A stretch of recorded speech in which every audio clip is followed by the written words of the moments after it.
Esto, buenas tardes a todas y a todos.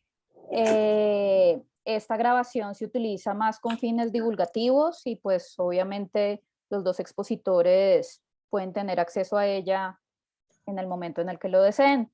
Les damos un saludo especial. Esta es entonces una de las primeras socializaciones de los proyectos realizados en la intersección entre el diseño, el arte y la ciencia, que es uno de los propósitos de este primer momento de la cátedra. Como ustedes saben, el propósito de la asignatura es explorar esas relaciones profundas entre estas tres, entre el diseño, el arte y la ciencia, en alianza con la maestría en diseño interactivo de la Universidad de Buenos Aires, el Museo de Arte Contemporáneo de Chile y el magíster en artes mediales de la Universidad de Chile, la Red Media Lab y la Universidad Autónoma de México, teniendo como base la Facultad de Artes y Diseño y la Facultad de Ciencias Naturales e Ingeniería de nuestra universidad, la Jorge Tadeo Lozano. Hoy entonces, como ya les había comentado en la sesión pasada, vamos a ver esas relaciones potentes en dos proyectos. Un proyecto desde Argentina y otro proyecto acá en Colombia, desde Boyacá.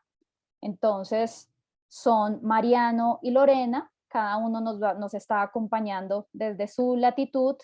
En este momento, Lorena se encuentra en Nopsa, Boyacá, y tengo entendido, Mariano, tú estás en Buenos Aires, y Así es. Mariano está en Buenos Aires. Entonces, vamos a escuchar las presentaciones, una sugerencia, pues tomemos apuntes y demás preguntas. La idea es que luego podamos tener una conversación nutrida y enriquecedora para todas las partes. Les voy a presentar primero a Lorena. Lorena Alarcón es diseñadora industrial, magíster en diseño con énfasis en desarrollo de proyectos sociales de la Universidad Pedagógica y Tecnológica de Colombia, la UPTC. Y es también candidata a doctora en diseño y creación de la Universidad de Caldas, Colombia. Investigadora, integrante de Taller 11, un grupo de investigación en diseño categoría B de Colciencias. Es ganadora de la beca Joven Investigadora Colciencias del año 2013, beca de excelencia doctoral Bicentenario del 2019. Ha sido docente de la Escuela de Diseño Industrial de la UPTC, asesora en investigaciones de la Vicerrectoría de dicha universidad también, así como de centros de investigación. Ha participado como conferencista y ponente a nivel nacional e internacional y ha sido parte del comité organizador del Seminario Internacional de Investigación en Diseño, el CID, que desde el año 2013 es un evento fundamental para quienes nos interesa la investigación en diseño. Su experiencia investigativa se ha centrado en el diseño para la transformación social, abordando proyectos desde el diseño para el cambio de comportamiento, el diseño emocional, los procesos participativos y la democratización de la cultura. Entonces, somos todo oídos. Lorena, Muchas adelante. gracias, Silvia. Muy buena tarde para todos, todas. Bueno, como les comentaba Silvia, les voy a comentar unos avances de de mi tesis doctoral que se titula Distensiones entre museo y comunidad local, aportes desde un enfoque participativo para la construcción de tejido social de barrio. Digamos, esta tesis está comenzando hasta ahora su trabajo de campo, así que voy a hacer un poco más de énfasis más como en la construcción de la metodología y un poco el contexto también de dónde surge. A ver, perdón, que acá, ya. Entonces vamos a comenzar con ese proceso de contextualización y problematización. Abordamos como unos primeros o los referentes más bien base que fundamentan la construcción teórica, pasamos por la metodología y les voy a mostrar un poco de un subproyecto que se generó como una prueba piloto para comenzar ese trabajo de campo. Dentro del contexto y la problematización, este proyecto surge en este lugar. La foto es del Museo Arqueológico Eliezer Silva Celis, que está ubicado en la ciudad de Sogamoso, en Boyacá, Colombia. Es un museo in situ que salvaguarda la memoria social del legado muisca, que son, digamos, los muiscas son las entidades indígenas que estuvieron allí en el territorio y los ancestros de este departamento específicamente. Este museo hace parte de la red de museos de Boyacá y de la red de museos académicos universitarios. Es uno de los solo 3 museos que hace parte de las 2 redes y también tiene una visibilidad importante en Latinoamérica en relación al área de la etnología. Hace parte de la marca territorio, también del departamento o del área más bien del territorio de Sugamuxi, que esta marca es un ecosistema turístico de la región. Y en cuanto a la visibilidad en el campo de la etnología, tiene que ver con los descubrimientos que se realizaron en ese mismo lugar, por eso es un museo in situ, porque en los años 40 llega un antropólogo que se llama Eliezer Silva Celis a hacer una revisión de qué sucedía en ese territorio con los muiscas y encontró vestigios y hallazgos de uno de sus principales centros religiosos, que es este, donde allí mismo se genera una réplica del Templo del Sol y está la necrópolis muisca, que es como en el centro, estas viviendas pequeñitas que ven acá, es donde se hacen unos descubrimientos de unos esqueletos indígenas y allí empieza también a ganar, digamos, relevancia a nivel latinoamericano por sus hallazgos. Sin embargo, se empieza a ver como la mayoría o algunas instituciones museales e instituciones de la cultura, se empieza a ver a sí mismo, hacia su interior, olvidando en ocasiones que es un agente que está en un territorio que convive con otros agentes específicamente. Como les comentaba, en Sogamoso está ubicado, que es una ciudad intermedia del departamento de más o menos 200.000 habitantes, pero específicamente, digamos, en el barrio histórico patrimonial de la ciudad, que es de donde surge todo la ciudad y todo el movimiento económico y de comercio de toda la región. Específicamente, para los años 40, que es donde comienza a institucionalizarse como museo, cobra relevancia un seguimiento y una cartografía que realiza el historiador Ricardo Plazas, donde empieza a ver la relación entre museo y el sector del barrio, específicamente se llama Los Solares, que está, parte su nombre lo indica, es como la parte de atrás de donde está el museo, y empieza a verse cuál era esa cotidianidad de ese barrio. Era un barrio normal, con mucho comercio, porque lo que les comentaba, allí digamos, como que se gestó todo ese movimiento de comercio en el territorio, pero en sí era un barrio, digamos, cotidiano. Sin embargo, ingresa este proceso de institucionalidad de esa memoria social, donde empiezan a generarse unas barreras no solo físicas al hacer el cercado como tal del museo, sino también unas barreras emocionales, donde esa memoria, esos vestigios, ese legado que era para sus habitantes del barrio más cercanos, era la memoria del nosotros, pasa a ser la memoria del otro. Y el patrimonio que es para el turista, para el otro, menos para el que ha convivido con él durante muchos años. De esta forma empieza a verse dinámicas como personas que han vivido toda su vida en el barrio, pero ni siquiera conocen el interior del museo, y allí empieza a verse a quién está dado específicamente ese museo. ¿Qué pasa con su relación con esa comunidad local? Digamos, esta es como la postal dentro de ese escenario de turismo cultural que se muestra tanto al turista como también a los otros habitantes de la ciudad.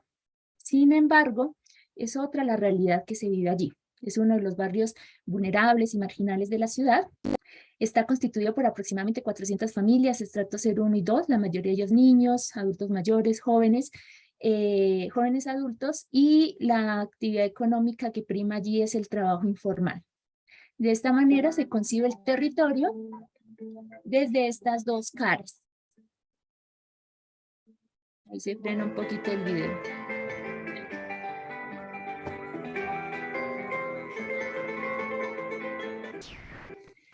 Y de allí surge la inquietud de esta tesis al ver esa dicotomía entre esa realidad cotidiana del barrio versus esa institucionalidad de la cultura que salvaguarda el museo, ese imaginario de inseguridad del territorio, tanto ante el turista como el resto de la ciudad, como la calidez de esa memoria social del legado muisca que salvaguarda, el miedo de no solo estar, sino recorrer ese territorio, ese barrio, versus la visibilidad y la seguridad del interior del museo. Digamos, las dinámicas de ese turismo cultural que se da allí están más enfocados a llegar específicamente al museo, un poco invisibilizando el resto del territorio en el cual se ubica.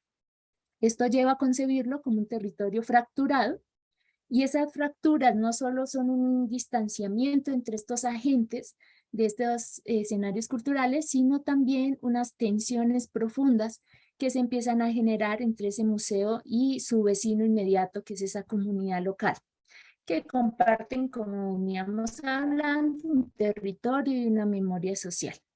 Allí empieza a verse una pugna un poco entre cómo se da esa relación y conexión entre la vida cotidiana y la institucionalidad de la cultura, revisando también conceptos desde un enfoque crítico como el concepto de patrimonio, quien se ve, por ejemplo, desde miradas como la de Sandra Rosenthal, que lo revisa el concepto de patrimonio un poco más enfocado a ese concepto de extracción de valor. En este caso, más que el trasladar, por ejemplo, una pieza específica, lo que se hace es un cerramiento y un distanciamiento también del lugar mismo donde se gesta. Y conceptos también como el de musealización, donde el musealizar algo, algún objeto o algún intangible de la cultura, hace que se generen narrativas artificiales. ¿Y quién crea esas narrativas? En este caso, está más enfocado hacia un grupo científico, hacia un grupo experto, dejando un poco de lado, invisibilizando las voces de quienes conviven o convivían con él, con esa memoria durante mucho tiempo en ese territorio mismo donde se crea. Esto hace que se busque ampliar un poco esa relación de museo enfocado y dirigido al visitante, sino que, digamos, en este entramado, pues entre este actor o este agente que es el vecino.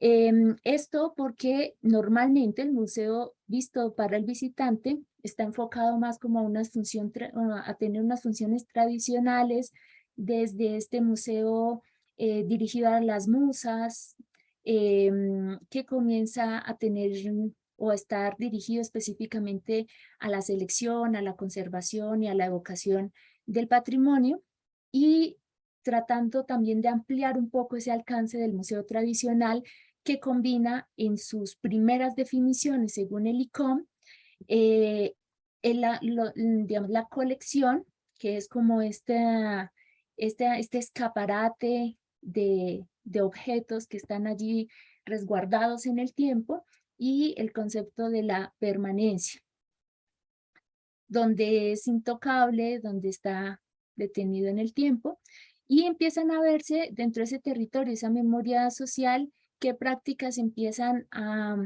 tener una relación con ella. Específicamente se empieza a ver ese turismo cultural desde la autenticidad de esos escenarios turísticos, como los presenta McCannell, al referirse a cuál es esa realidad social real que está en esos territorios de turismo cultural. Son unos escenarios que se diseñan y se muestran al turista, y otros son los que en realidad vive la gente que está ubicada en ese territorio. Y digamos, esta autenticidad de esos escenarios turísticos hace que desde miradas como la de Canclini se empiecen a ver unas representaciones diferentes, empiecen a verse, en este caso, la comunidad local como es los desiguales, los desconectados, los otros. Esto lleva a preguntarse qué lugar, qué sentido, qué valor puede tener el diseño al abordar las tensiones entre museo y comunidad local para la construcción del tejido social de barrio, y cómo puede potencializarse la acción social del diseño para contribuir a la reorganización híbrida apoyada por los cambios de las relaciones entre comunidad y museo. Y esto, digamos, se fundamenta. Primero, les voy a mostrar un poco así rápidamente un poco los antecedentes de la revisión sistemática y ya como estos conceptos base.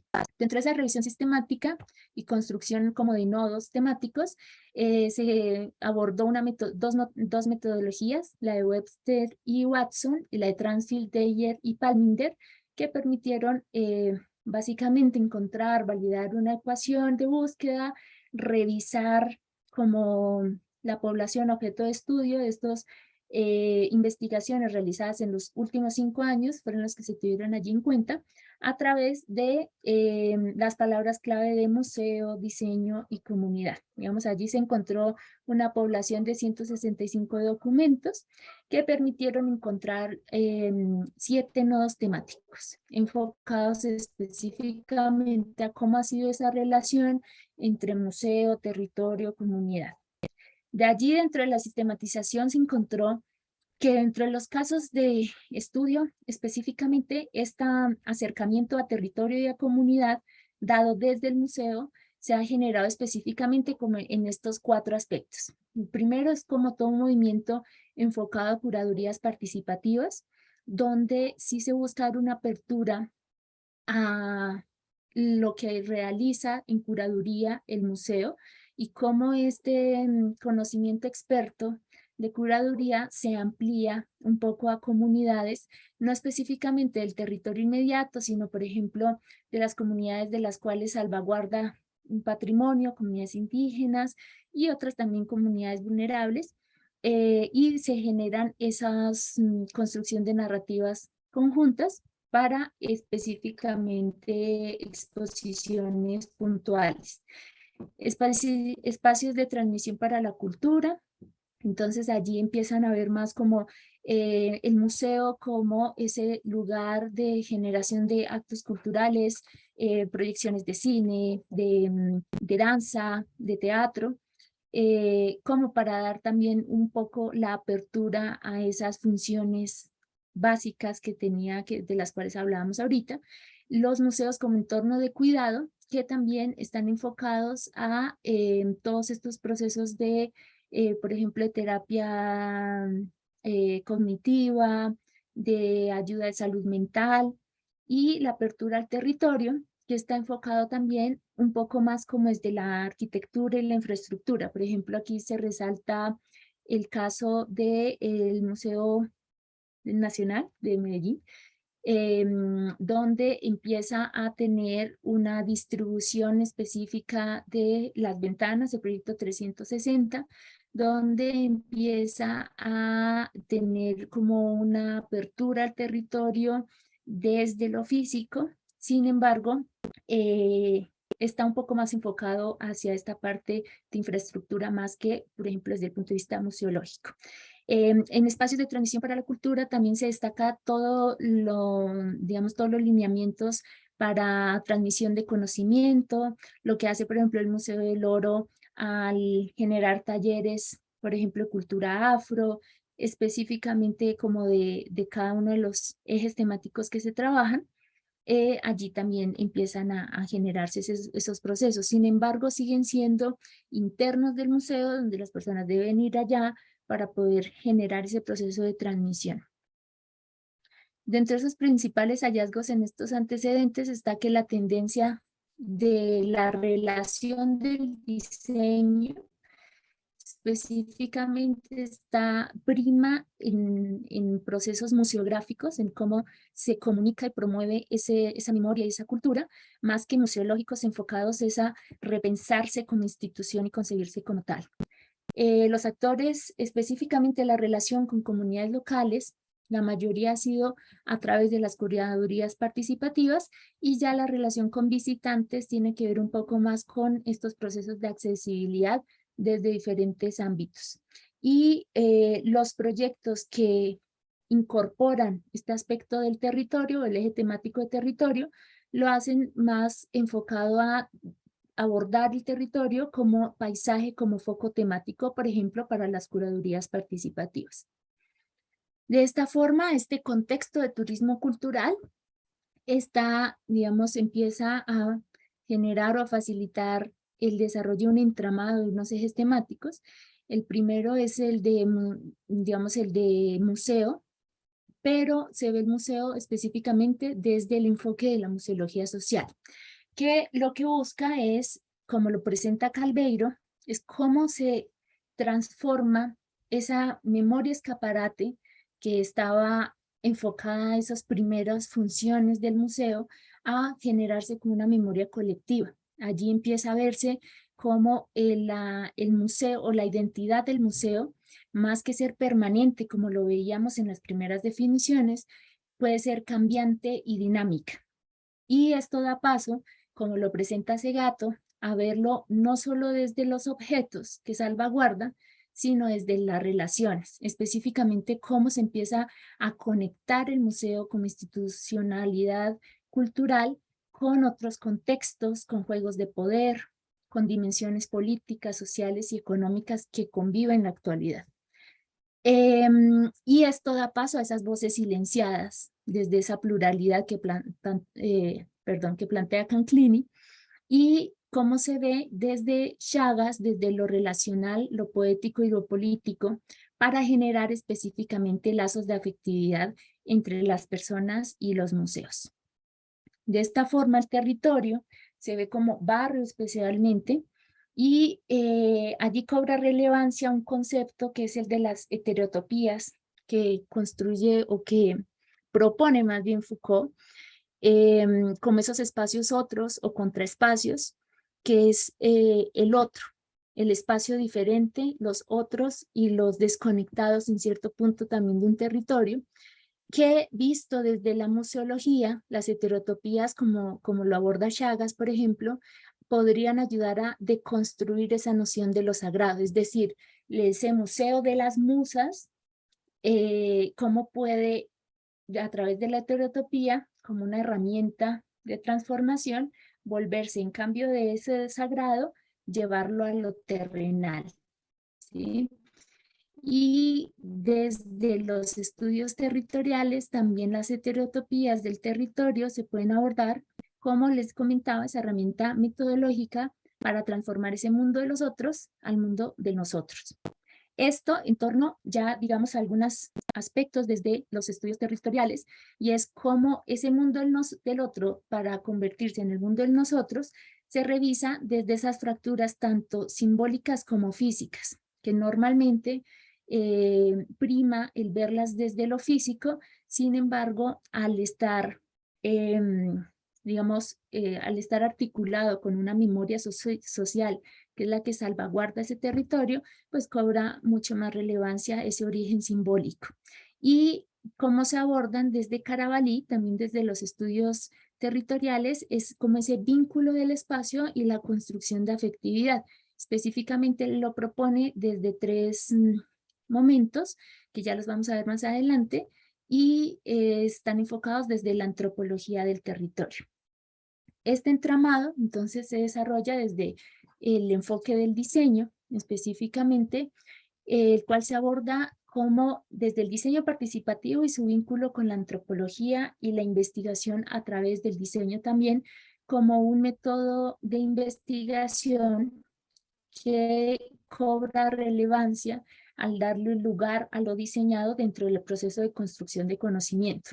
En este sentido, la antropología del diseño se aborda, o la interrelación más bien entre antropología y diseño, se aborda desde enfoques como los de Gunn y Donovan, por ejemplo, que ve el cómo tanto la antropología como el diseño pueden convergir y hacer y unir esfuerzos para aprender las unas de las otras. No tanto que la antropología, como normalmente ha sucedido, que es también otro de los enfoques de la antropología del diseño, y es cómo estos enfoques, por ejemplo, etnográficos, están al servicio del diseño, por ejemplo, de productos, servicios, o cómo el diseño también, al contrario, en el siguiente enfoque, empieza a estar al servicio un poco más bien del trabajo de campo de la antropología, sino es cómo se puede generar un tejido entre estos dos campos de conocimiento. Y hay algo específico que cobra relevancia, y es que esta interrelación de antropología y diseño empieza a tener dos aspectos fundamentales, y es el lugar que ocupan tiempo y espacio.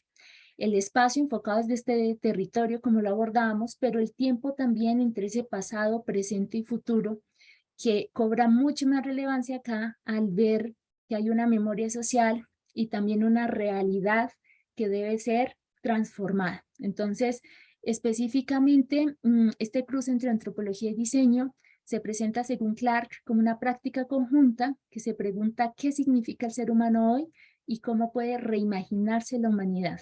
En este presente se aborda desde la construcción del pasado referido a la memoria para identificarse y reconocerse. En este proceso cobra protagonismo la antropología, que ahí en ese caso sería facilitada por herramientas y prácticas dadas desde el diseño para continuar con una proyección de escenarios futuros donde el protagonismo se desplaza más hacia el diseño para imaginar esos escenarios de transformación, como se puede ver aquí en este gráfico.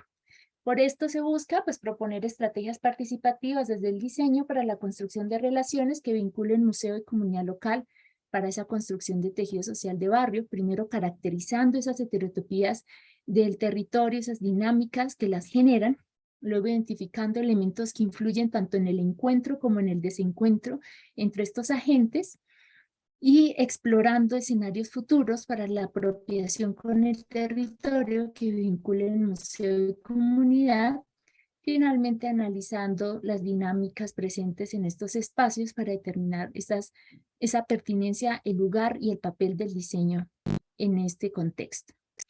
Dentro de la metodología, pues fundamental, ya se tiene, digamos, la aprobación y están incorporados y activos tanto el equipo de trabajo del museo como la comunidad, especialmente, digamos, por la misma naturaleza del territorio de vulnerabilidad y marginalidad y también este estigma de violencia y de inseguridad que tiene el barrio, fue un poco complejo poder llegar a la misma comunidad.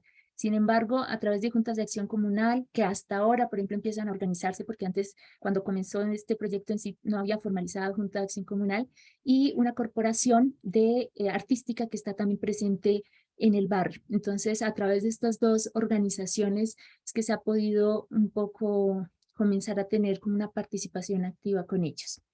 De esta forma, la investigación se enmarca en un paradigma crítico social y está enfocado en la investigación a través del diseño, como les comentaba, tiene 4 etapas. La primera es ese reconocimiento de esas heterotopías, que si lo vemos en este gráfico, esa primera etapa está justo jugando entre ese pasado y presente. Entonces, ¿cómo se empiezan a reconocer esas heterotopías desde 3 aspectos? Desde las dinámicas territoriales, desde la morfología social y desde las configuraciones culturales que se dan allí y que hacen parte de la vida cotidiana del barrio.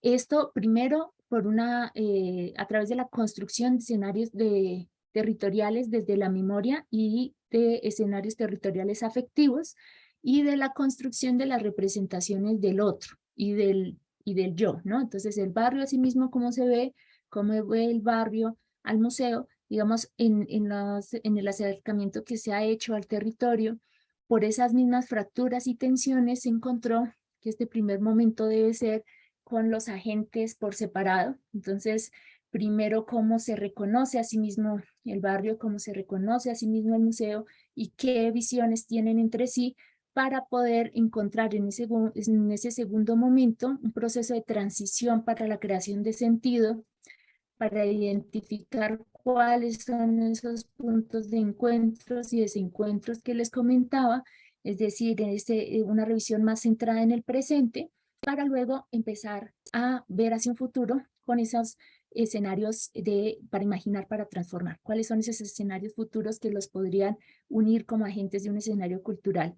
Y finalmente la sistematización y análisis. Dentro del avance del trabajo de campo de la primera etapa está este proyecto que se realizó a través de una beca estímulo del Ministerio de Cultura, que se llamó Diagnóstico Participativo para, aquí no lo alcanzo a ver, Diagnóstico Participativo de Necesidades del Plan Museológico, el caso estudio Eliezer Silva Celis. Digamos, aquí lo que se hizo en esta primera etapa fue más enfocada a el diseño, qué papel puede tener dentro de el repensarse el museo a sí mismo como institución, y estuvo enfocado un poco más como usar herramientas más desde el pensamiento del diseño para ver qué rol empieza a jugar el diseño allí. Primero una etapa de autorreconocimiento, de usar cartografía de proyección del museo, mapeo de actores, relación del quehacer del museo con su misión,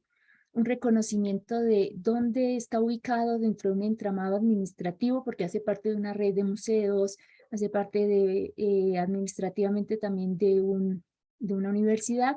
Y en la segunda etapa ya fue un proceso de reconocimiento más de esas de la experiencia museográfica, de cómo se concibe con tres grupos específicos. Se trabajó con un grupo de un colegio, una organización teatral, porque justo se quería revisar y validar un poco la corpografía para este reconocimiento de la experiencia museográfica. Y en la primera foto que vemos arriba es de una comunidad de una vereda rural que es cercana también al museo. Entonces, lo que se buscó básicamente con esta corpografía era hacer un recorrido del museo y comenzar a identificar con qué lugar, cada área del museo, con qué parte de mi cuerpo lo relacionaba, si había conexión o no conmigo. Si no, entonces se ponía en otra parte, y si tenía conexión, ¿cuál era esa conexión? Esto nos ayuda a identificar cuáles eran estas áreas del museo que en realidad tenían un impacto en el público y con su vida cotidiana, a diferencia de otras que presentan una desconexión. Y muchas gracias. Bueno, muchísimas gracias, Lorena. Creo que nos da bastante para hablar ahora de este cuestionamiento al conocimiento experto, por ejemplo. También estos vínculos rotos con una comunidad donde sucede y donde está finalmente el museo. Entonces creo que, además de ser absolutamente pertinente, yo tengo la fortuna de conocer el museo y de conocer el barrio, y siento que que sí es una acción más que necesaria. Bien, quiero aprovechar este breve momento antes de hacer la presentación de Mariano para darle la bienvenida a Ana, a Edna y a Iván del Consejo Nacional de Cine. Nos están acompañando como asistentes. Espero que todo esté bien y que nos estén escuchando sin ningún problema y viendo sin ningún problema. Bien, voy a continuar con la presentación de Mariano. Les recuerdo, estamos en la presentación de proyectos que están en esta intersección entre diseño, arte y ciencia. Y después de la presentación de Mariano, pues vamos a conversar un poco. Mariano Ramis es diseñador de imagen y sonido, artista, investigador, docente y realizador audiovisual. Es director del proyecto idis.org, maestrando en la maestría de diseño interactivo de la Facultad de la FADU en la Universidad de Buenos Aires, profesor adjunto de medios expresivos y de técnicas audiovisuales, también de proyecto audiovisual, de la maestría en diseño interactivo. También ha sido invitado por la Friedrich Schiller Universität en Alemania, el Centro de Estudios Audiovisuales y la Escuela de Cine de Praga. También ha participado en otras universidades en Alemania, Canadá, Chile, Colombia, Panamá y Uruguay. Es becario del programa de líderes emergentes de las Américas del Canadian Bureau of Education. Su página, que ya se las había compartido desde la semana pasada, es marianoramis.com. Entonces, Mariano, somos todo oídos. Bueno, muchas gracias, Silvia. Gracias, Lorena, también. Bueno, aquí arrancamos. En principio les comento que veo que es bien diversa la propuesta para el día de hoy, porque mi proyecto de investigación, como verán, es bastante distinto, lo que va a dar una charla bien heterotópica, ya que planteaba el término menos un poquito. Ok, bueno, entonces, mi proyecto de investigación, que está, como decía recién bien Silvia, dentro de la maestría en diseño interactivo de la FADU, y que obtuvo esta beca que me permitió estudiar durante un tiempo en la Universidad de Concordia, en Montreal, con la tutoría del profesor Ricardo Alfarra, que entiendo que tiene en Colombia ahí bastantes vínculos. Es sobre esto que de alguna forma anticipa el título. Mi intención originalmente en el proyecto es trabajar inteligencia artificial y su vínculo con las artes audiovisuales. Y en principio el montaje. Ahora vamos a hablar un poco más en detalle sobre esto. El título tiene que ver con la cantidad de cosas que suceden en nuestra vida cotidiana que cada vez nos incorporan en menor medida y son automatizadas. Y a eso refiere la idea de la región sin nosotros, a una parte de nuestra existencia como seres humanos en la que somos una especie de turistas, digamos, manteniendo el término que recién comentaba Lorena, sin participar demasiado de decisiones y de la manera en la que las cosas funcionan. Entonces, mi proyecto tiene que ver con una convergencia específica, y es la de la informática, bastante reciente, con las artes audiovisuales, particularmente con el montaje. No toda la informática, sino la inteligencia artificial y algunos tipos específicos de redes neuronales, que son como una parte central del funcionamiento de la inteligencia artificial, y por otro lado el montaje en términos de la juxtaposición de imágenes y sonidos con objetivos comunicacionales, en el área, la disciplina en la que yo trabajo, que es el diseño audiovisual. Entonces, siendo un poco más claros con respecto a esta convergencia, ¿cuáles son los elementos de la informática que me interesen para pensarlos en función del montaje? Los que hacen a la historia de la informática y que sintetizan otro grupo de intereses de cosas que abarca la informática. No hacen una sola cosa la informática, sino que calcula, almacena, automatiza. Esa clase de procesos son los que agrega la informática a cualquier disciplina en la que se sume. Cualquier cosa a la que agregas informática termina generando cálculos, automatización, almacenamientos y demás. Dentro de esta característica funcional de la informática, la inteligencia artificial y las redes convolucionales y recurrentes son las que me interesan. Hablando un poco con más claridad con respecto a cuáles son esas redes. Las redes neuronales convolucionales son las que se utilizan para, por ejemplo, reconocer elementos dentro de una fotografía. Esto es algo que sucede muchísimo dentro de cualquier interacción que tenemos con redes. Cargamos una foto a una red social, Instagram, por ejemplo, esa fotografía es escrutada por redes neuronales y de ese escrutamiento aparecen las palabras de elementos que están dentro de esa fotografía. Lo mismo sucede con los videos y lo mismo sucede con cualquier cosa que compartimos por mail, inclusive. Esa información quizás no somos muy conscientes, pensamos que solamente el texto es lo que es analizado, pero las imágenes también se convierten en texto y también son analizadas, y eso es trabajo de las redes neuronales convolucionales. Y por otro lado, las otras redes que me interesan, las recurrentes, son otras redes que están muy presentes en nuestra vida. Cada vez que estamos enviando un mensaje en el teléfono móvil y hay una autocorrección, o cada vez que estamos escribiendo un texto en el procesador de texto y nos corrige la ortografía o la sintaxis, eso es el rol que cubren las redes neuronales recurrentes. Ver el sentido, el orden de las palabras que estamos ubicando y ver si genera una oración que comunica algo de manera concreta. Ok. Otra de las partes que me interesa en esta convergencia es el aprendizaje automatizado, que en inglés se conoce como machine learning. ¿Sí? Esto de presentarle a una red neuronal muchos casos de cosas, en este caso particularmente estamos hablando de fotografías y videos, muchos, y enseñarle, o que la máquina finalmente aprenda a distinguir entre los elementos que están dentro de esos videos. Esto sería como la parte que viene de la informática hacia el proyecto de investigación. Y por otro lado está el montaje. Estudiando dentro de esta facultad en la que estoy ahora mismo, que es la FADU,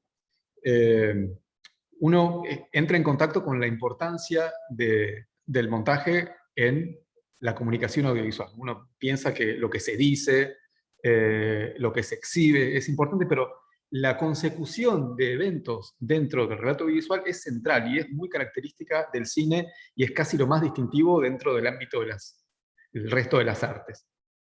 Esto es parte también de un interés que surge dentro del proyecto IDIS, el proyecto que fundó el profesor Carlos Trillich y que actualmente dirijo, que genera un montaje historiográfico también. Entonces esta idea del montaje, cuando llegué a la maestría la tenía muy presente y tenía ganas de empezar a trabajar sobre eso. Entonces, esta idea de montaje que me interesa, no es el montaje en el cine en general, sino que incluye cosas bastante específicas. Una es los dispositivos precinematográficos, como en este caso el mirorama y el panorama, lo que se conoce como el cine de los primeros tiempos,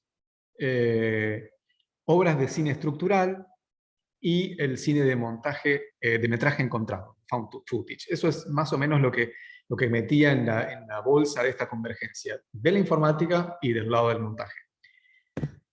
¿Por qué motivo estas cosas? Bueno, en el caso de los dispositivos precinematográficos, porque traen elementos que no pertenecen al cine. Entonces, permite una mirada distinta, quizás, si uno agrega en la discusión sobre el montaje de estas cosas.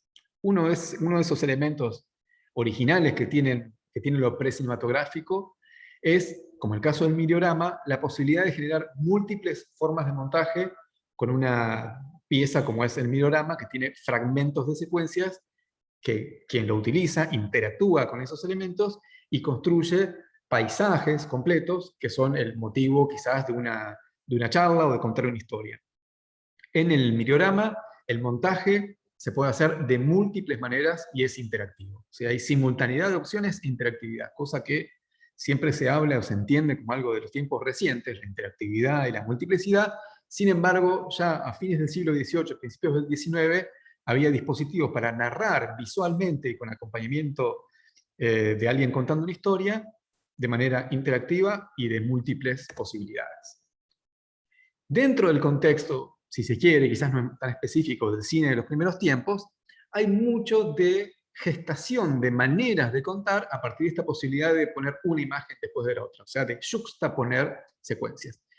El ejemplo que ilustra este slide es el efecto Kuleshov, que es puntualmente esto, ¿no? Tiene que ver con si yo pongo una imagen, un fotograma, una secuencia, luego otra, hay algo que sucede en el medio que genera algo que tiene que ver con el sentido, la percepción de cada quien de esa unión. ¿Sí? Kuleshov habla en este caso de uno cuando ve a la niña en el cajón, lo que piensa es, está triste, cuando ve el plato de comida, esta persona tiene hambre, cuando ve a la chica en el diván, piensa le gusta, ¿sí? Esa clase de cosas que después también forman parte de lo que Einstein llama el montaje de atracciones. ¿Sí? Como tenés un elemento, tenés otro, y en el medio de esa unión generó una percepción subjetiva o la posibilidad de decir algo.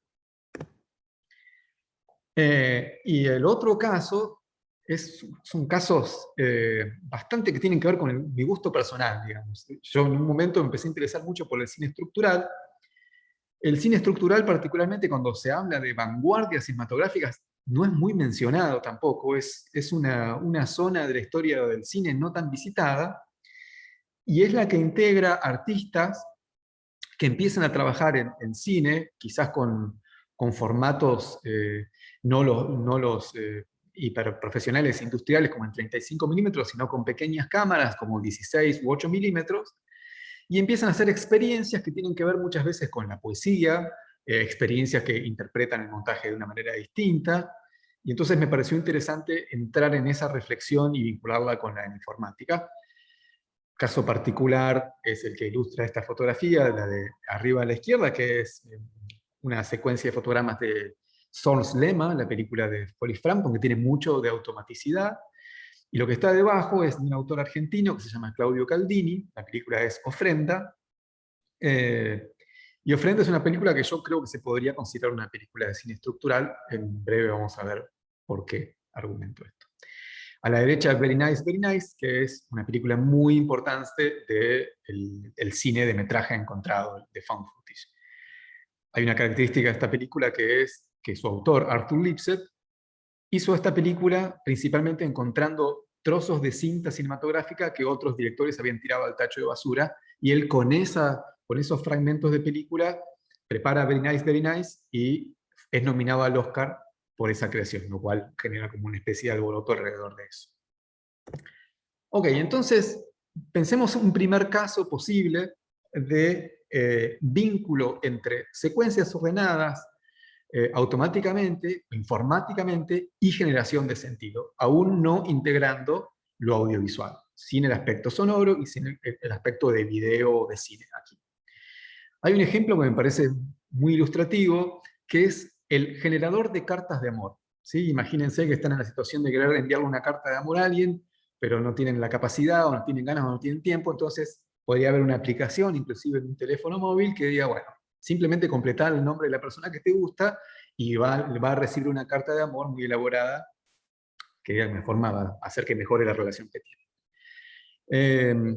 Este generador de cartas de amor es un sistema que inventó un programador de apellido Strachey en la década del 50, y lo que hace es eso, juntar una serie de adjetivos, de verbos, de sustantivos, y generar una especie de sistema automático en el que yo simplemente pongo el nombre de la persona y esto redacta una carta de amor que siempre es distinta, ¿sí? Aleatoriamente, juntando estas partes en un orden que habitualmente aparece en las oraciones. Habitualmente hay adjetivos que hacen que la persona se sienta halagada, habitualmente hay verbos que hablan de algo que pretendés hacer con esa persona, entonces simplemente dejar esas palabras sueltas y meterlas en una estructura predeterminada genera una carta de amor automática, y es orden por un lado, informática por el otro. O sea, lo que tenemos a la izquierda es prácticamente una base de datos, ¿sí? Y lo que tenemos a la derecha es una carta de amor terminada. Ok, entonces, ¿cuál es el epicentro de desarrollos de automatización respecto a video y coordinador de consumo audiovisual en la actualidad y desde hace más o menos 15 años? Esta es la pregunta que yo me hice en un momento. ¿Dónde es que tendría que buscar si quiero saber qué está pasando con respecto a automatización de video y uso de informática a gran escala? Y la respuesta es esta. Sí. YouTube es absolutamente inédito en la historia de la humanidad, nada parecido hubo a esto en tiempos anteriores, y representa el desembarco de la informática de la manera más directa dentro de la construcción audiovisual. YouTube, como van a ver aquí en su logotipo original, dice broadcast yourself, o sea, transmítete a ti mismo. ¿Sí? Esa era la idea de YouTube originalmente, que muestres algo que estabas haciendo, te juntabas con amistades, ibas al zoológico, hacías un video y lo compartías. Y este es el aspecto que tenía la plataforma en la época en la que se creó, que no es hace tanto tiempo, pero cambió bastante con respecto a lo que tenemos en el presente. ¿Sí? Lo que existía en este momento era el etiquetado. ¿Sí? Yo subo un video y pongo una serie de palabras que describen lo que hay dentro del video. Esto es central.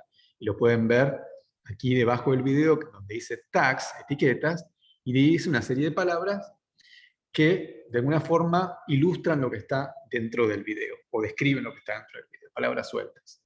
Esto trajo un montón de problemas, pero en principio marca esta cosa que quiero que quede clara, de que el video de alguna forma se convierte en palabras. ¿Sí? Lo que hay dentro del video está sintetizado en palabras, y eso es muy importante.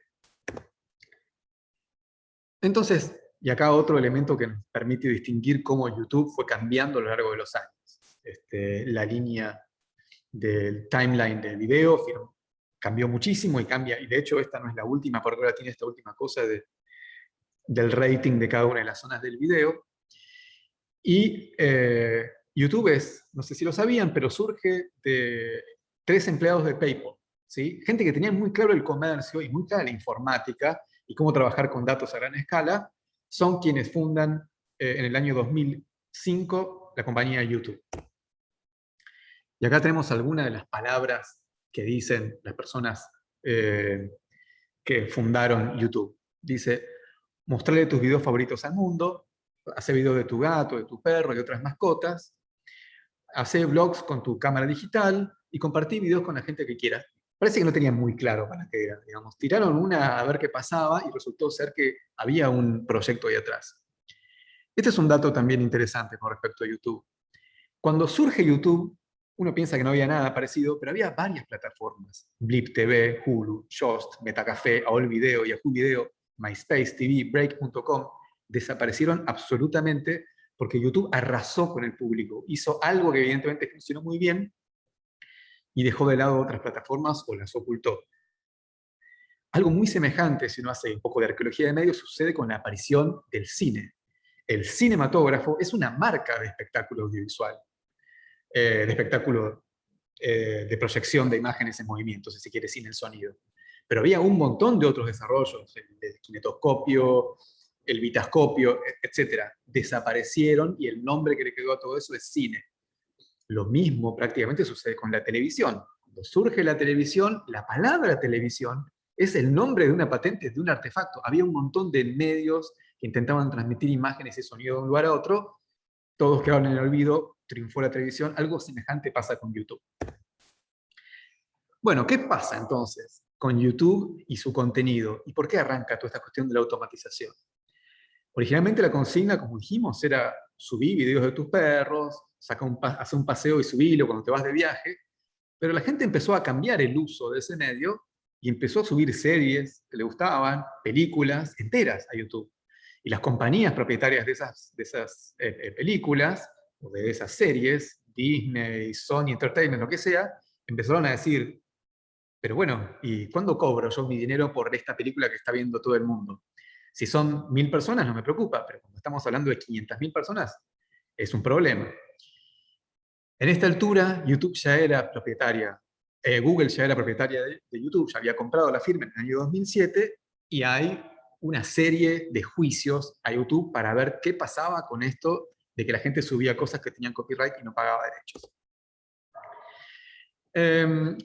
Entonces, acá arranca la parte de esto que hablamos de las redes neuronales convolucionales y el machine learning, ¿sí? El proceso de enseñarle a sistemas para tomar decisiones automáticas con respecto, por ejemplo, si alguien subió un contenido que tiene copyright. Lo que se hizo, en principio lo que hizo Google, es generar sistemas que reconocían cuando la banda de sonido del video que se había subido tenía un match, o sea, era semejante o similar a algo que tenía derechos reservados de autoría. Entonces, cuando detectaba que estaba el video este subido con su sonido que le pertenecía, automáticamente lo bajaban.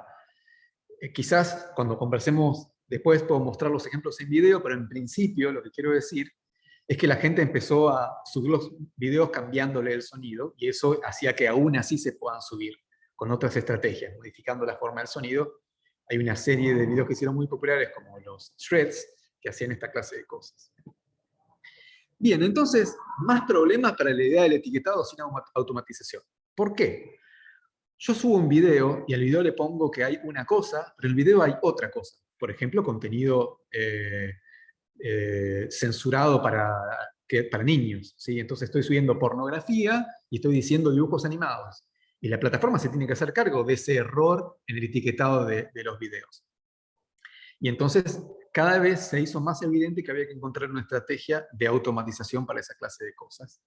Y que simplemente contar con la buena voluntad del usuario del sitio que sube los videos no es suficiente. Hay que hacer algo que sea más efectivo y más automático.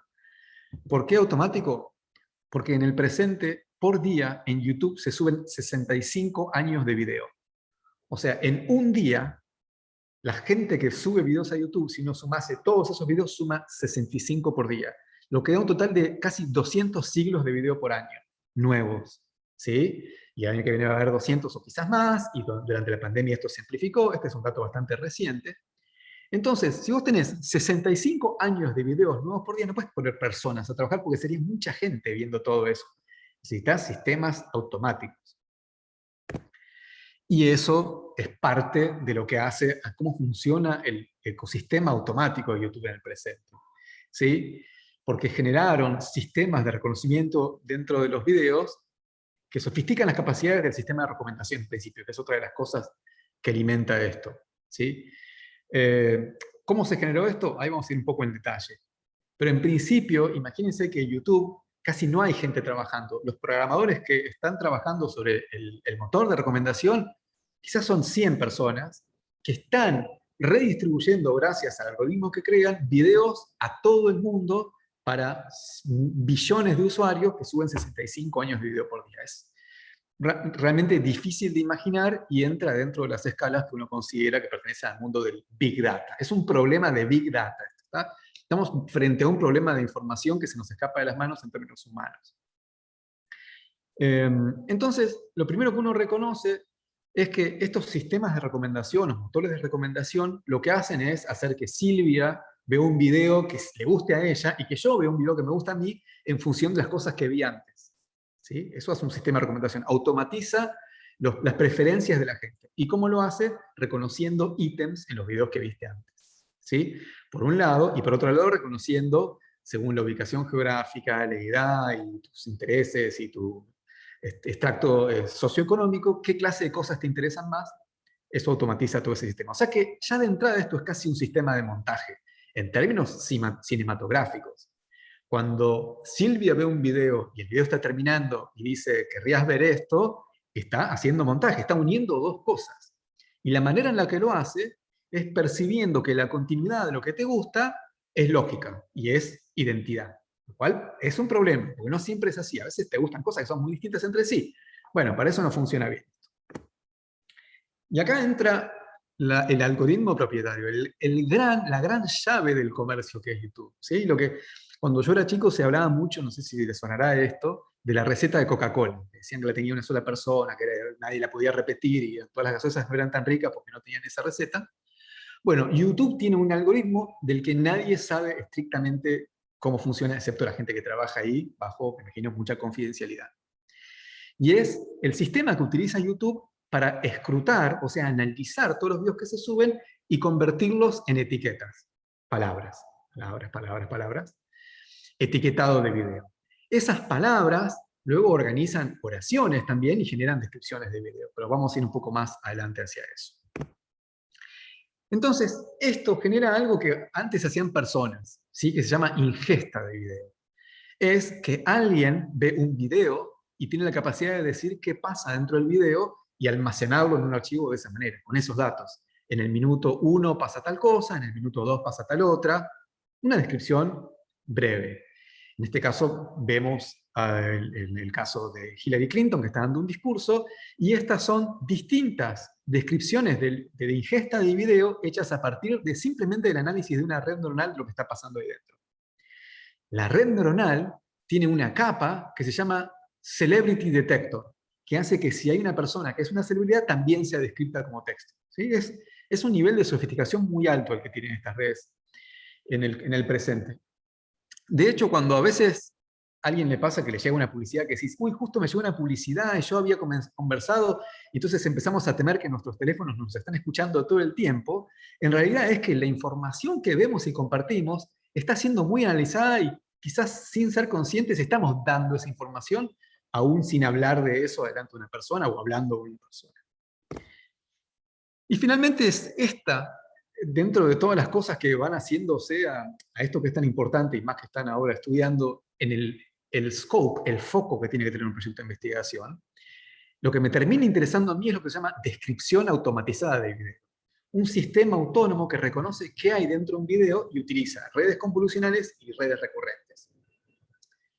¿Cómo hace esto una red convolucional neuronal y una recurrente? Bueno, lo que primero hace es ver el video en términos informáticos y extraer del video palabras clave. ¿Sí? Por ejemplo, en este caso, hay gente bailando, es un grupo de personas, gente joven, está Shakira, lo que fuera, y luego de extraer esas etiquetas, esas palabras sueltas, con un sistema que ve el orden de esas palabras, hace una oración que describe eso.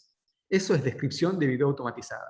Yo le doy al algoritmo un minuto de video y el minuto de video se convierte en una oración que lo describe. O sea, esto modifica la forma en la que funciona el cine. En el cine el guión es antes y el video después. En este caso tenés el video después el guión, lo cual es ya de por sí muy llamativo.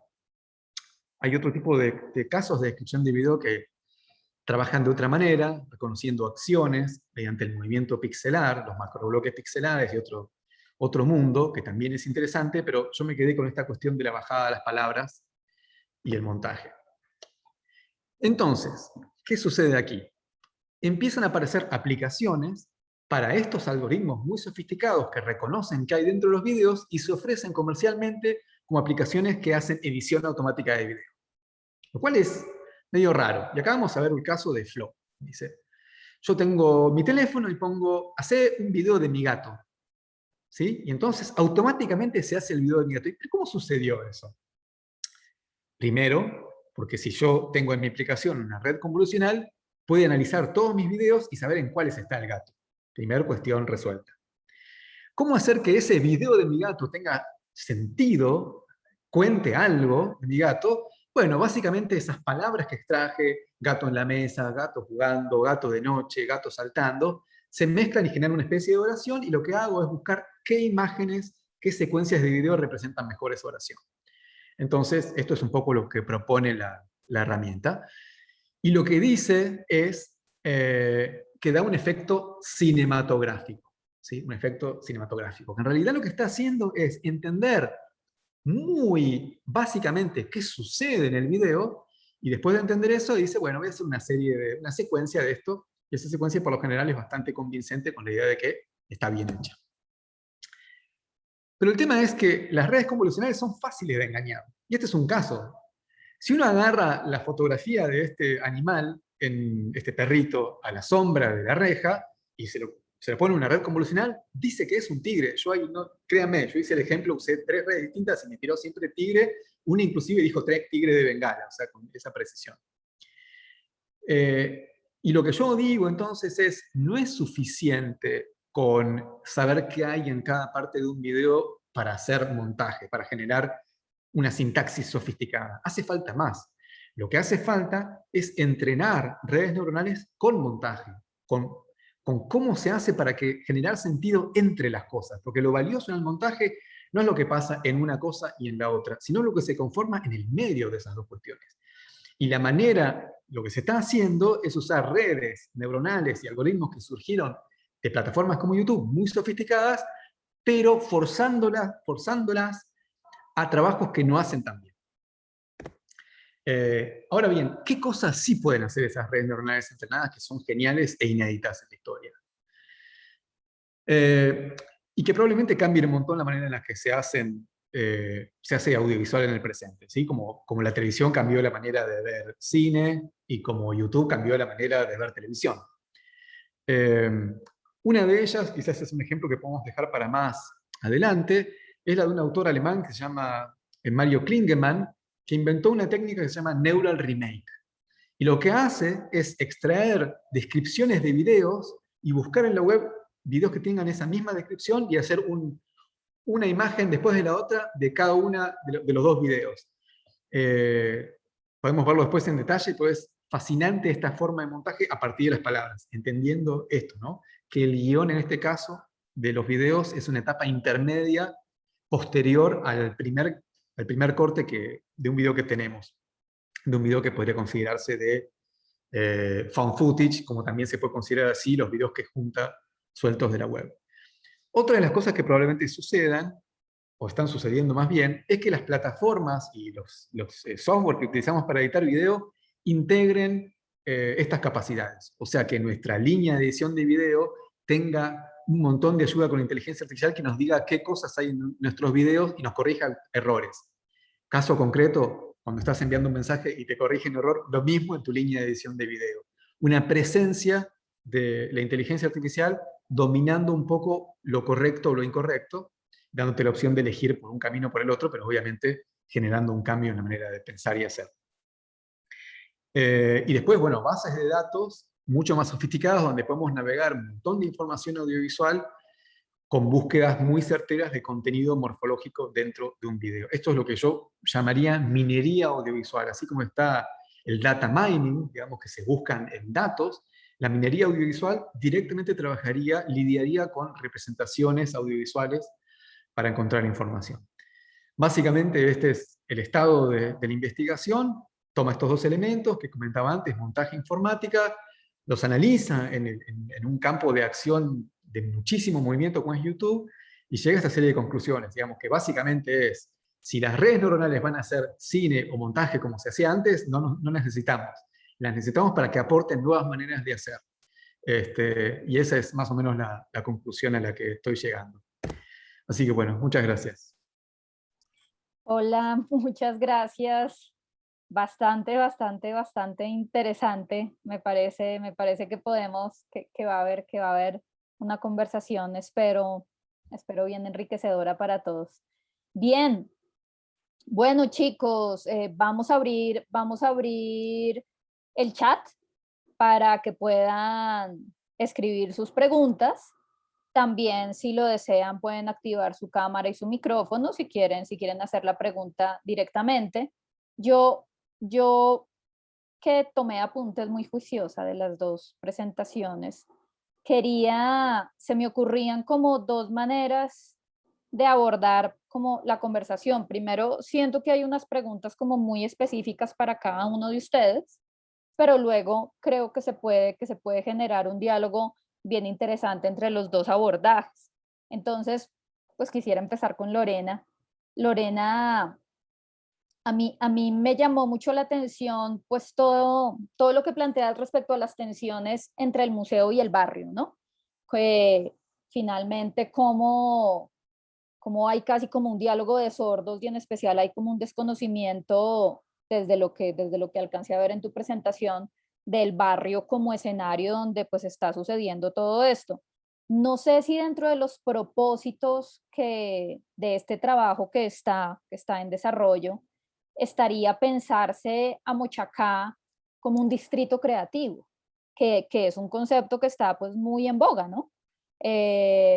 Pensándose esto como un espacio en el cual hay una actividad directa, en este caso de una industria cultural que vendría a ser el museo, y donde hay como un ejercicio de creatividad que agencia a la comunidad y que se vuelve también se vuelve parte vital de la vida de la comunidad. ¿Eso podríamos identificarlo como un interés? ¿O ya consideras que primero hay que abordar otros aspectos? Digamos, es una de las posibilidades dentro de esos puentes, por ejemplo, que se pueden tejer, pero justamente lo que se busca es un paso anterior para ver la viabilidad de este tipo de estrategias. Por ejemplo, allí desde los entes gubernamentales lo que han intentado hacer ha sido transformar las fachadas, ¿no? Que normalmente es uno de los principales estrategias. Pero, por ejemplo, esa transformación de las fachadas las han hecho invitando muralistas externos que no son del territorio y que la única unión o la única relación que tienen con los habitantes del barrio es como, bueno, me deja hacer este mural en la fachada, va a ser este, ¿sí? Ni siquiera se discute, por ejemplo, qué es lo que se va a representar y qué es lo que tú vas a ver todos los días cuando salgas de tu casa. Venga, lo construimos, lo co-creamos y lo que se ha intentado hacer es eso, generar como un camino de murales, transformando las fachadas, que también hay algo ahí que juega, y es que la mayoría de los edificios pues tienen una protección patrimonial, pero se han visto esa protección, es como no se puede tocar, entonces lastimosamente hay muchas casas que están cayéndose, pero pues tú entras a ver y las personas viven también dentro de las casas. Sin embargo, lo único que se han detenido a revisar ha sido, venga, transformamos la fachada y ya. Entonces, normalmente las estrategias han venido desde afuera y la idea es que vengan desde adentro, ¿sí? Identificar, por eso hablaba yo de ese reconocimiento de estereotipías cobra relevancia y es cómo se reconoce cada uno desde su naturaleza, ¿sí? Y luego ahí sí yo cómo veo al otro, pero ese autorreconocimiento es muy importante porque es el que permite desde allí tejer esas relaciones y no de una vez ir pensando en las estrategias que posiblemente funcionen, pero puede que no, ¿no? Entonces, y justo es darle voz a quienes se han invisibilizado entre ese escenario cultural. Entonces, es también revisar qué potencialidades, por ejemplo, desde la artesanía se tiene, qué potencialidad desde el audiovisual también. Y allí se empieza a generar también unas barreras un poco con lo que es vivir, por ejemplo, qué es ser y qué es crecer como niño en un barrio de este tipo. ¿Cómo me ve el resto de la ciudad? Algo que me llama mucho la atención en el reconocimiento y el acercamiento con el territorio es que tú estás recorriendo las calles y les preguntas si estás en Mochacá y ellos te dicen que eso no es Mochacá, tanto así que crearon como un nuevo nombre para el barrio que se llama Santa Ana. Entonces te dicen, no, no, no, yo no soy de Mochacá, yo soy de Santa Ana, pero es el mismo barrio en realidad, ¿no?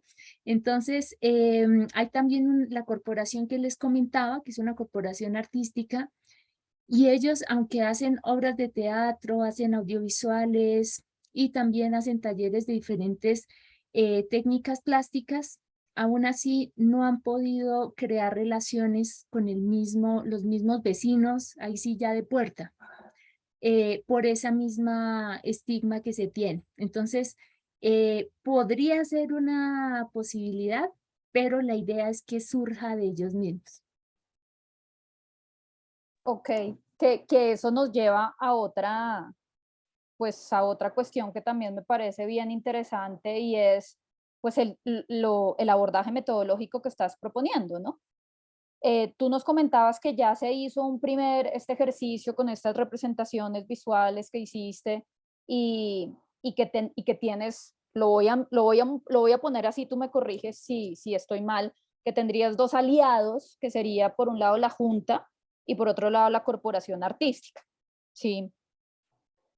La comunidad como tal, a través de estos dos actores, ha resonado, o sea, ha habido reacciones o, o estamos en una situación por la misma vulnerabilidad de la comunidad en la cual es muy difícil que haya respuesta.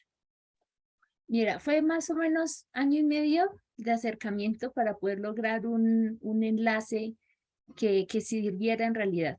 Y la única fue a través de la Junta. Sin embargo, no había Junta de Acción Comunal hasta hace 4 meses. Entonces, por eso mismo. Y tú revisas en el barrio y no hay lo que normalmente sucede, ¿no? El grupo de adultos mayores o el grupo de danzas de los niños. No hay alguna forma de agremiación por eso mismo, porque quieren ser invisibilizados, no quieren ser reconocidos como alguien de Mochacá.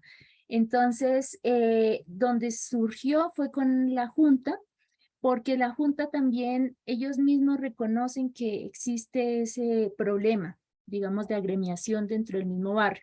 Y justo la conformaron, es uno de los barrios más grandes que tiene aparte Sogamoso, perdón. Entonces, cada representante de la Junta, cada integrante, hace parte de una cuadra, una manzana específica del barrio. Entonces, esto hace que haya una representación un poco más de cada una de las partes del barrio y la idea, y ya se hizo, digamos, ya se está empezando a hacer un trabajo con el grupo de madres cabezas de hogar, porque también ellas son como la comunidad que relaciona tanto el futuro del barrio, que son los niños, como también la tradición, que son quienes cuidan también a los abuelos del barrio. Entonces, en cierto punto, esta temporalidad que les comentaba también se ve reflejada allí. Las madres cabezas de hogar entran a ser como estas cuidadoras de los integrantes y habitantes del territorio que también congregan esas temporalidades. Ok, Lorena, gracias. Es que estaba pensando un poco cómo formularte la pregunta porque tenemos acá, pues por un lado está Mariano, hay compañeros de otras ciudades y de otros países, y Sogamoso es una ciudad, o sea, ya podríamos decir que es una ciudad grande.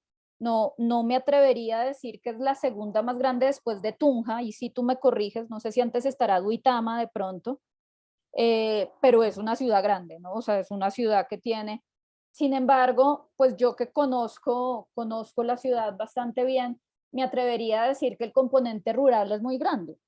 O sea, si bien es una ciudad, contrario a lo que pasa en una Bogotá, donde el contacto con la ruralidad nos toma tiempos, es decir, tenemos que andar mucho para encontrar un territorios rurales, eso no pasa en Sogamoso. En Sogamoso me parece que es relativamente rápido mi acceso a la ruralidad.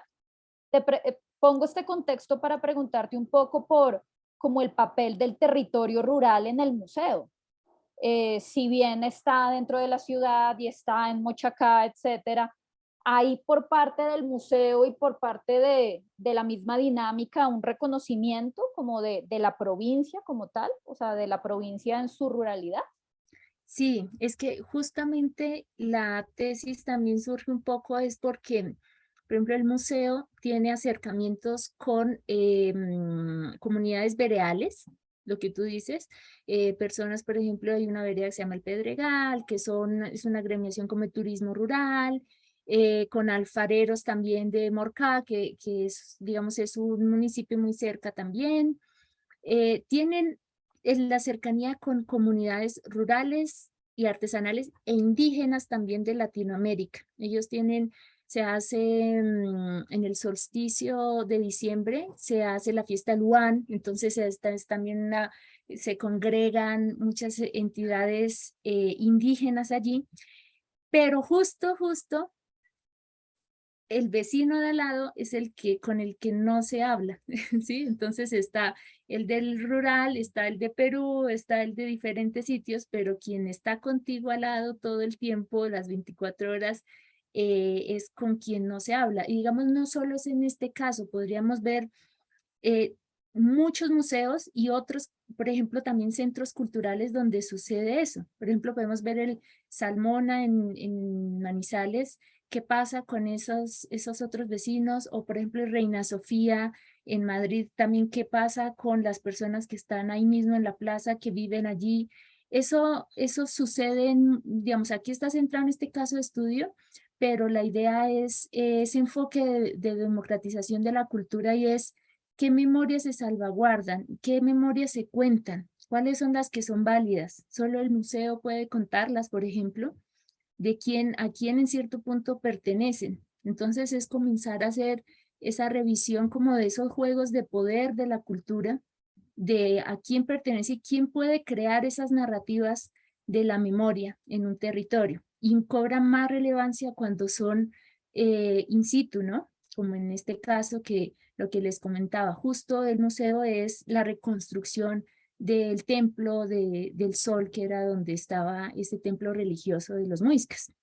Entonces es un poco más como ese enfoque que ya se vuelve, digamos, no solo local, sino que se genera en varias partes, obviamente con unas características específicas a cada contexto, pero mira que el trasfondo sigue siendo como el mismo.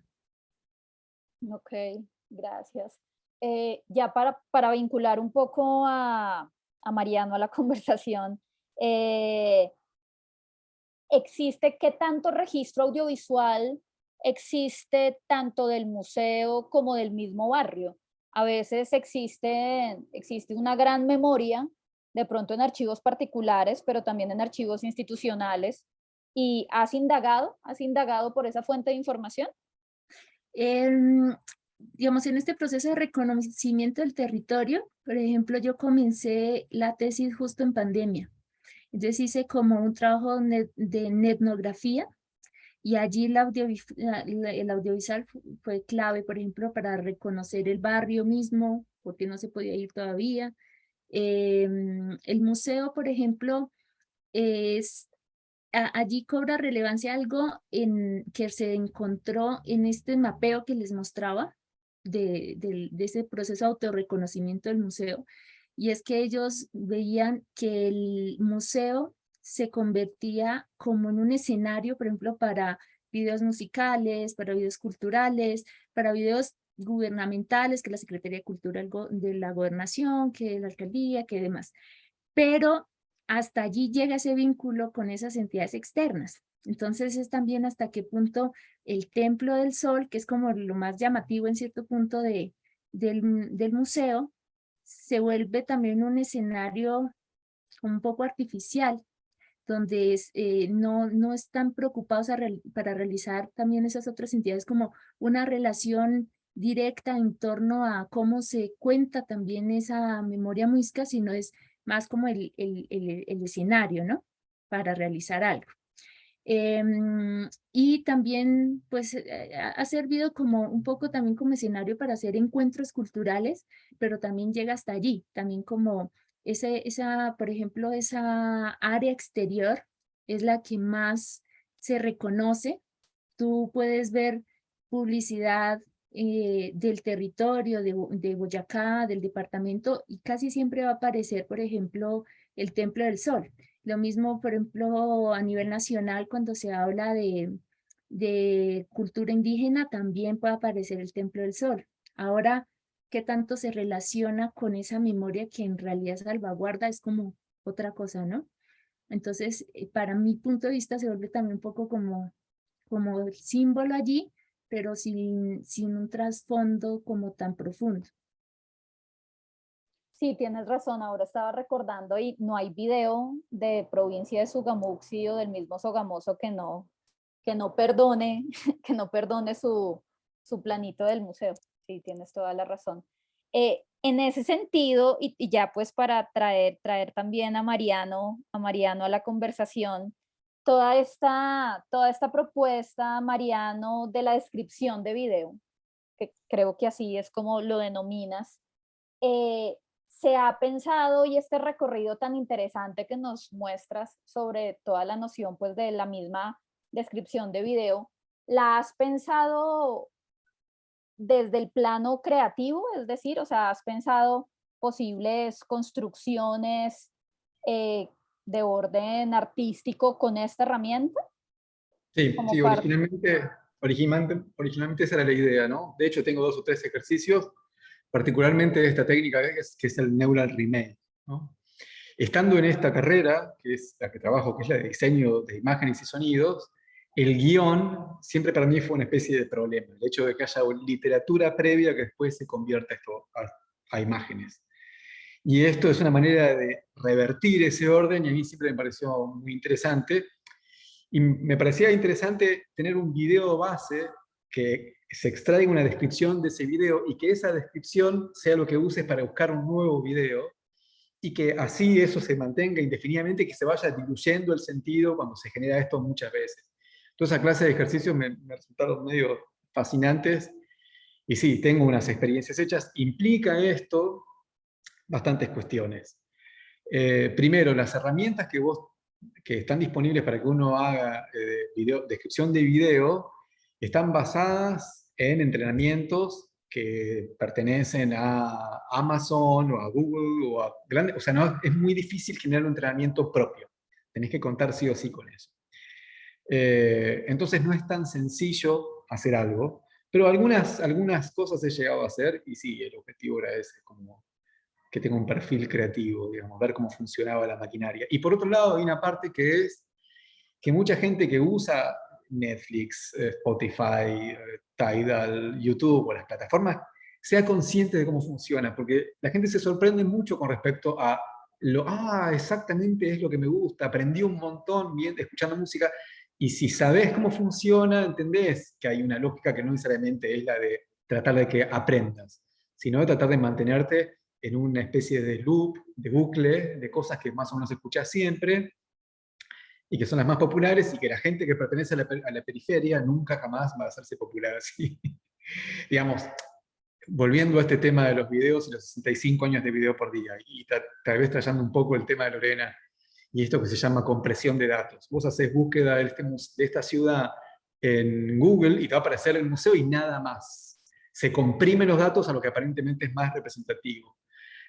Cuando vos estás buscando música, algo sucede con lo popular también que posterga la posibilidad de que las otras cosas se vean. En YouTube, menos del 1% de los videos logra ser visto por más de 10.000 personas. Hay un 99% de videos que no los ve prácticamente nadie.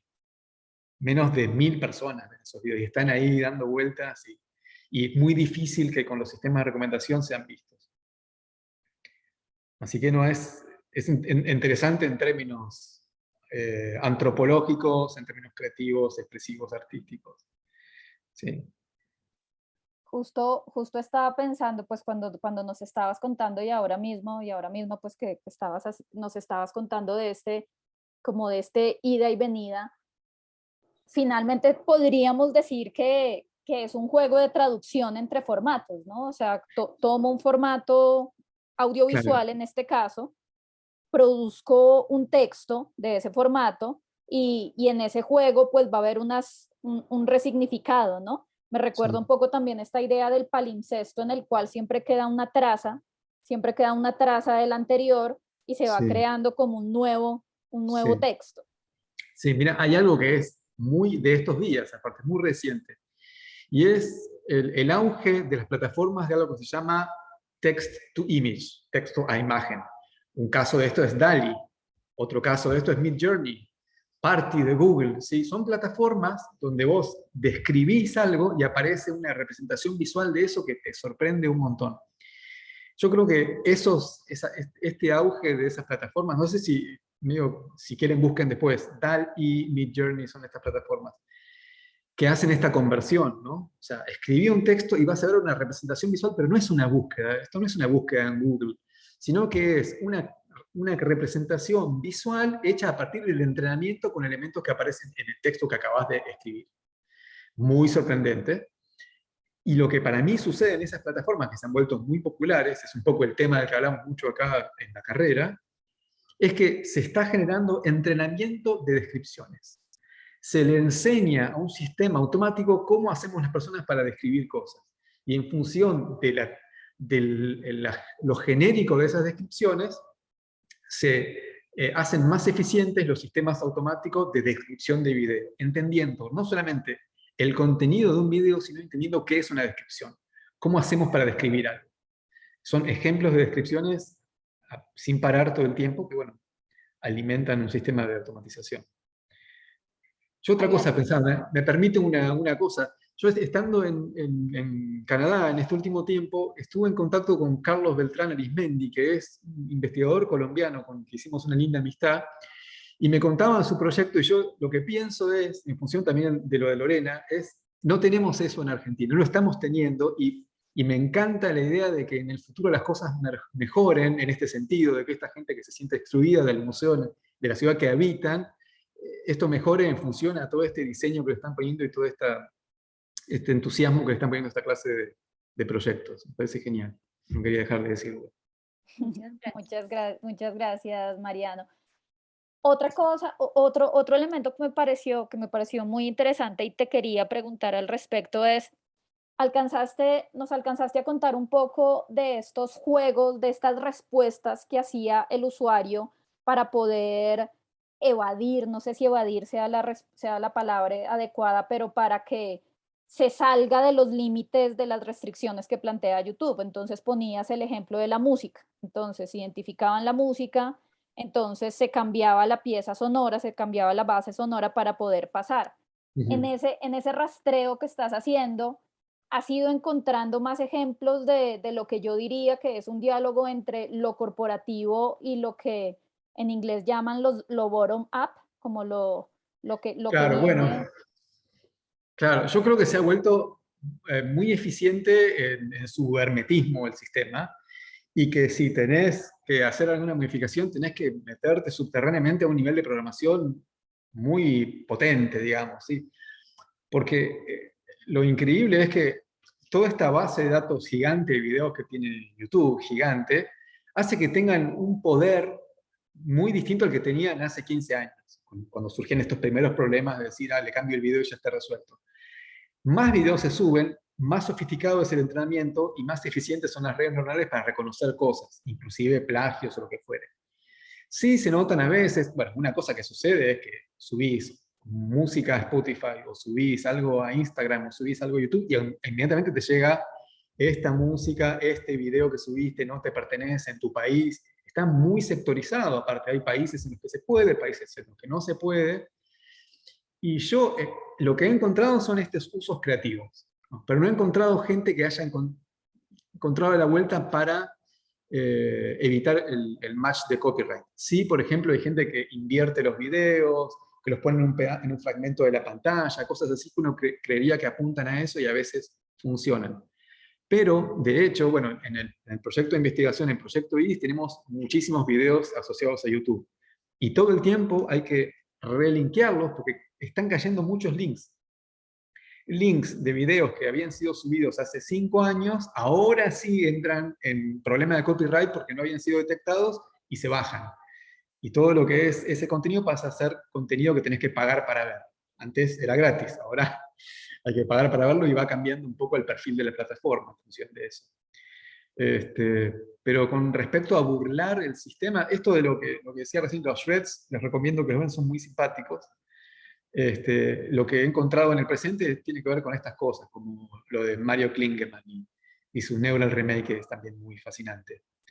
No muchas otras cosas. ¿Sí? ¿Podrías contarnos, yo sé que es bastante complejo, pero podrías contar un poquito de esto del Neural Remake? Bueno, la cosa es así. Tomás un video que te resulte significativo por algo, ¿no? Por ejemplo, la asunción de un presidente. Justo ustedes ahí están, me van a decir.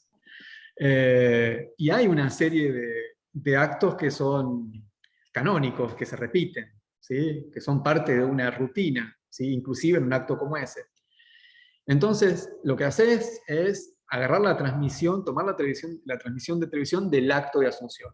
Suponte 5 minutos de eso. Lleno de lo que uno considera lugares comunes. La colocación de la banda, el himno nacional, el saludo al presidente que sale, la primera dama, todas esas cuestiones. Entonces, una vez que una red neuronal que contiene esta capacidad de detectar elementos del video, ve todo eso, extrae palabras claves, ¿sí? Las convierte en una oración, es como si se convirtiera en un texto. Bandera de Colombia flameando, primer plano, la banda presidencial, el presidente dice unas palabras, ajusta su mano sobre el micrófono, una serie de cosas. Entonces lo que hay que hacer luego es tener una base de datos grande de videos. ¿Sí? Base de datos grande de videos, uno puede elegir, por ejemplo, lo que podría ser lo que llama el flavor, el sabor de esa base de datos. ¿De qué crees que sea? Por ejemplo, toda la producción audiovisual de la historia de Disney, ¿sí? Por decir algo. Entonces, tomando esas palabras clave, busca dentro de todo lo que hizo Disney en toda su historia lo que más se parece a lo que describe el video anterior. Entonces generas un video que comparte las mismas características, pero está hecho de un material que surgió de otro lugar totalmente distinto. Sería genial poder hacerlo con todo el contenido que hay en YouTube, y así uno verificaría un montón de actitudes miméticas que tenemos las personas y se repiten en todo el mundo. Pero eso es imposible porque YouTube no te permite acceder a eso. Eso es como mi proyecto, digamos, el objetivo, digamos, es utópico, es ese. Entonces, la minería audiovisual se convierte en una herramienta antropológica y sociológica muy potente, porque te revela fehacientemente las cosas que hacen las personas. Pero esto básicamente es el Neural Remake. Entonces, tomar la descripción de un video, tomando luego una gran base de datos, hacer un vínculo entre esas descripciones y nuevos videos, y tener una versión hecha con una red neuronal, un Neural Remake de este video anterior. Eso es Neural Remake. Wow, es impresionante. Lorena, cuéntanos.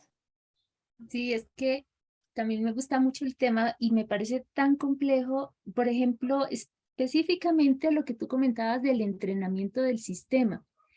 Entonces, ¿qué estrategias has visto allí para abordar esa complejidad que tendría el entrenar el sistema? En sentido, por ejemplo, cuando tú mostrabas el tigre, ¿sí? Pero en cuanto a la esencia del creador, justo de cómo se revierte esta estructura de la creación de una obra, por ejemplo. Entonces, ¿cómo entrenas el sistema para que el tigre llegue a ser el tigre que el creador quiere, ¿no? No el tigre que han propuesto 100 personas, o hay muchas formas de ver el tigre. Entonces, ¿cómo lo entreno justamente para que sea ese tigre que quiere el creador?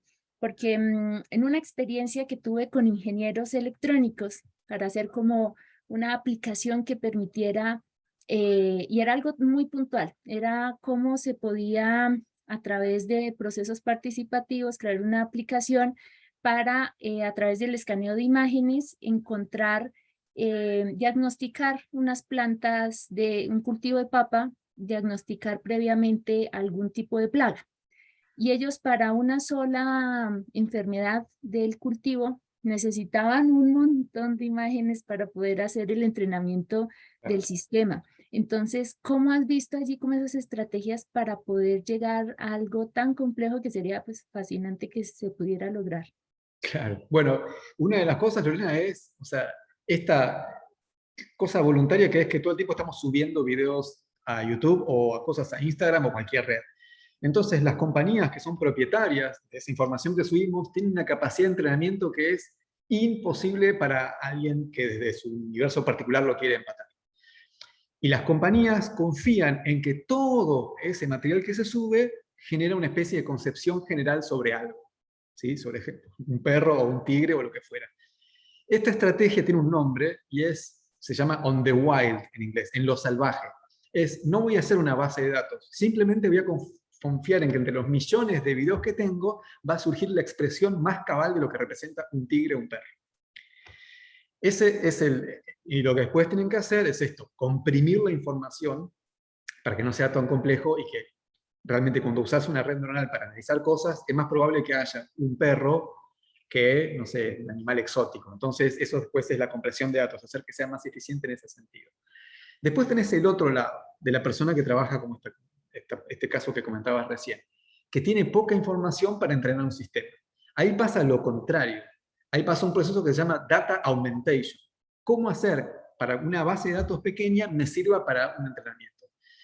Lo que se hace, y es muy increíble, es, por ejemplo, yo tengo una especie de planta. Tengo 15 fotos de esa especie de planta. Para entrenar una red neuronal, más o menos, necesitas por lo menos 10 millones de fotos. O sea, estamos hablando de un número muy distinto. Entonces, ¿cómo hago con solamente 20 fotos de plantas, por ejemplo?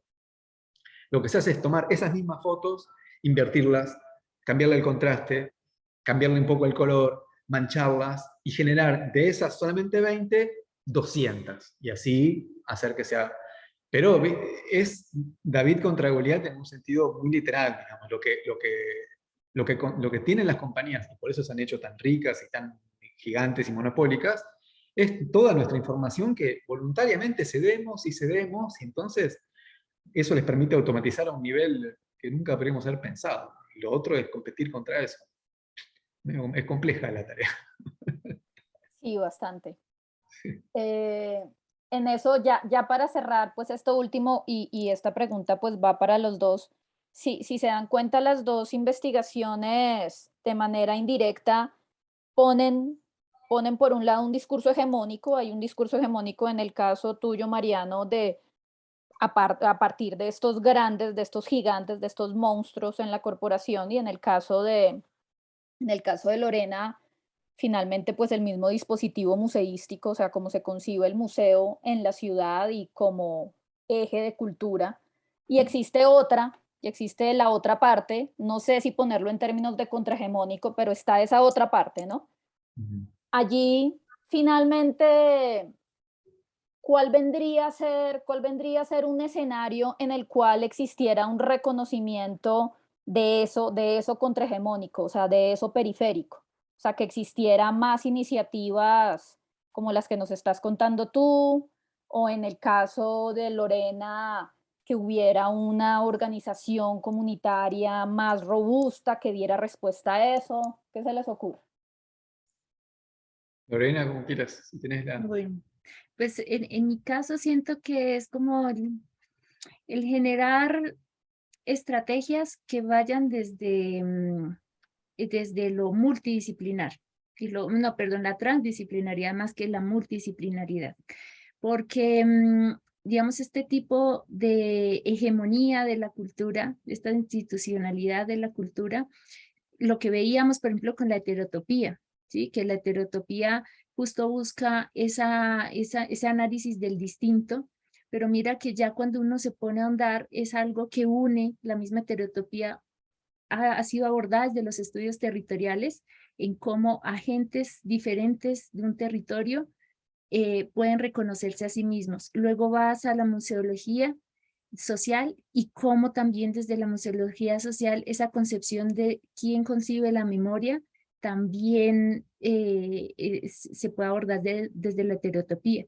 Entonces yo creo que ese entramado entre campos de conocimiento y más viéndolo por ejemplo aquí en la cátedra de la interacción entre diseño, arte y ciencia, yo creo que es justo el buscar esas estrategias que permitan esas transdisciplinaridades para abordar estos problemas pues reales, complejos, ¿no? Yo siento que es más como el hablarnos entre las disciplinas y tejer entre nosotros. Sí, bueno, yo con respecto a la misma pregunta pienso, bueno, ahí casi que no hablé recién, el arte, digamos, el arte es el que genera ese cambio. En este caso, es la percepción del artista que utiliza la herramienta que habitualmente se utiliza de una manera para otra, revela una nueva utilidad y genera un cambio, y visibiliza en este caso cómo funciona el sistema de recomendación que pasa prácticamente inadvertido cuando utilizamos una plataforma como YouTube. Y es, dentro de las cosas que hablamos recién, arte, ciencia y tecnología, la que me faltaba mencionar. Yo creo que esa es la forma, digamos, es esa percepción innovadora que muchas veces tiene el arte, esa percepción por ahí desenfadada, ese no temor a equivocarse, no pasa nada, es probar, y de golpe emerge un nuevo sentido, una nueva utilidad, un nuevo uso, y esa es la manera, creo, la manera de visibilizar lo hegemónico por un lado y las percepciones singulares por el otro. Claro. Aprovecho antes de que se me olvide, Mariano, hay una comunidad de hackers acá en Bogotá que como muy agobiados con este algoritmo que les predecía todo y como muy molestos con eso, empezaron a trabajar en un proyecto que se llamaba Cómo entrenar a tu algoritmo, Ajá. utilizando esta idea de, no sé, en Argentina yo creo que se vio esa película de Cómo entrenar a tu dragón, Sí, de sí, estas sí, sí. películas No, de hecho animadas. conozco el proyecto, ¿eh? ¿Sí lo conoces? Sí, sí, sí, sí. Sí, sí, Ok. tengo bastante gente conocida por eso. Ah, bueno, perfecto. Sí, buenísimo, ¿no? Justo se me vino a la cabeza porque parte también de eso, ¿no? Parte, no sé Sí, si sí, sea malestar, pero por lo menos inquietud. sí, sí, sí, genial. Sí, sí, genial, me parece el proyecto. Sí, sin duda. Ok, súper. Yo vi por acá a Ale y a Martín, pero a Martín ya no lo volví a ver. No sé si Ale quieras saludarnos o quieras darnos acá, hacer una breve intervención. ¿Andas por ahí? Hola, buenas, ¿cómo están? ¿Me escuchan? Sí, Claro, hola Ale, vale. ¿cómo estás? ¿Cómo andás, Mariano? No, bueno, siempre estos encuentros, nada, resultan como muy gratificantes y muy enriquecedores de ver qué están haciendo en otros lados de colegas y nada, me escuchó, me encantó escuchar sus proyectos y bueno, supongo que seguiremos viendo las demás sesiones de la cátedra. Gracias, Ale, es un gusto tenerte acá. Bueno, entonces con esto terminamos la primera parte de la sesión. Como ustedes, como ya le había comentado a Mariano, a Lorena y pues también a todos los participantes, esta es una primera parte en la cual hay unas presentaciones y luego ya pasamos a una sesión de talleres ya de una manera más dedicada con los estudiantes. Entonces, muchísimas gracias Mariano, muchísimas gracias Lorena. Están cordialmente invitados a las otras sesiones si tienen el tiempo. Yo sé que es demandante, pero acá los estaremos recibiendo con muchísimo gusto y también cuando tengan muchos más avances en la investigación y quieran volver a contarlos, acá estaremos felices de escucharlos. Eso siempre también es un ejercicio bien interesante, ¿no? Ver cómo esa investigación coge vida, coge más vida porque ya la tiene, pero coge más vida y da unos resultados bien interesantes. ¿Listo? Bueno, muchas Bueno, gracias, Silvia. bueno, chicos, y para el resto, entonces, bueno, los noté un poco tímidos en las preguntas, espero que eso vaya cambiando a lo largo de las sesiones. Vamos, es entendible, pues es nuestra primera sesión con invitados. Voy a suspender la grabación y